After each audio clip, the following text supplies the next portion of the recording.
Juneteenth, the real story they never taught you. What is Juneteenth? Another day off? A summer cookout? Or is it something much deeper? A story of freedom delayed, families torn apart, and people who refused to be forgotten. Today, we're diving into the real history behind Juneteenth. Not just the date, but the people, the heroes, the sacrifices, and the promise that freedom was only the beginning. So stay with me, because this isn't the version you heard in school. Freedom announced, but not realized. On June 19, 1865, Union troops arrived in Galveston, Texas, and delivered a long overdue message: slavery was over. But here's the part that stings. The Emancipation Proclamation had been signed over 2 years earlier in 1863. That's right, 2.5 years. For hundreds of thousands of enslaved people in Texas, freedom didn't come when Lincoln said it did. It came when someone finally told them. Juneteenth marks that moment, when the last of the enslaved heard they were free. But real freedom? That would take much longer. Milton M. Holland, the forgotten captain. Milton M. Holland was born enslaved in Texas around 1844. His mother was black, his father, a white lawyer, and his enslaver. But unlike many others, his father acknowledged him. He bought Milton's freedom and sent him north to be educated, a rare move at the time. Milton would go on to become a shoemaker, then a soldier. When the Union finally allowed black men to fight, Milton joined the 5th U.S. Colored Troops. At Chaffin's Farm in Virginia, 1864, when all the white officers were shot down, Milton took command. Under brutal fire, he led his fellow black soldiers into Confederate trenches, and they won. For his courage, Milton was awarded the Medal of Honor.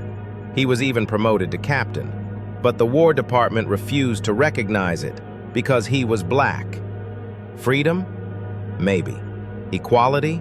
Not yet. Harrison Barrett, reuniting what slavery stole. Harrison Barrett was a young man when Juneteenth was declared.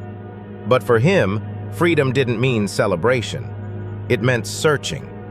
Slavery had torn his family apart.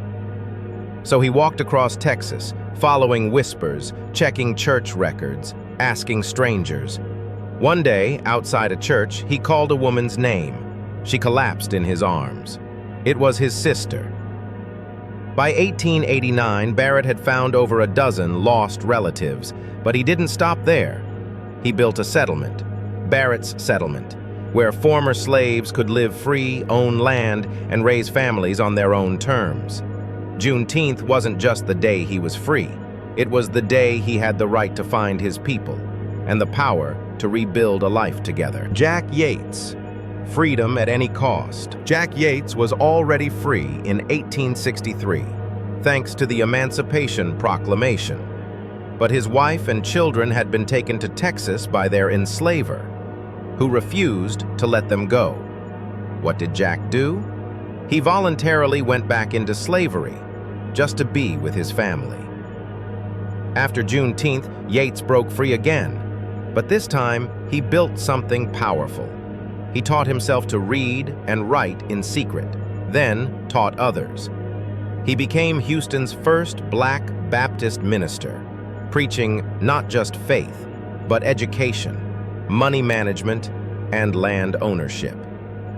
In 1872, he led the effort to buy 10 acres of land for $800 and created Emancipation Park, the first black-owned public park in Texas.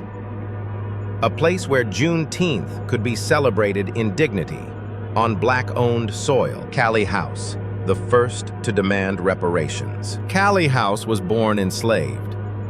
After freedom, she worked as a laundress, just like her mother, barely surviving. And then it hit her. My children are living the same life I was born into. So she fought back. In the 1890s, she co-founded the National Ex-Slave Mutual Relief and Pension Association. Her idea was simple. If the government could pay white soldiers' pensions, it could pay black people for a lifetime of unpaid labor. Over 300,000 joined her movement.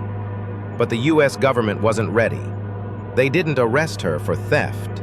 They arrested her for using the U.S. mail to organize. At age 56, she was convicted of mail fraud. Her real crime? Daring to ask for justice. Opal Lee, the grandmother of Juneteenth. Fast forward to 1939. Juneteenth had been celebrated for decades, but racism still raged.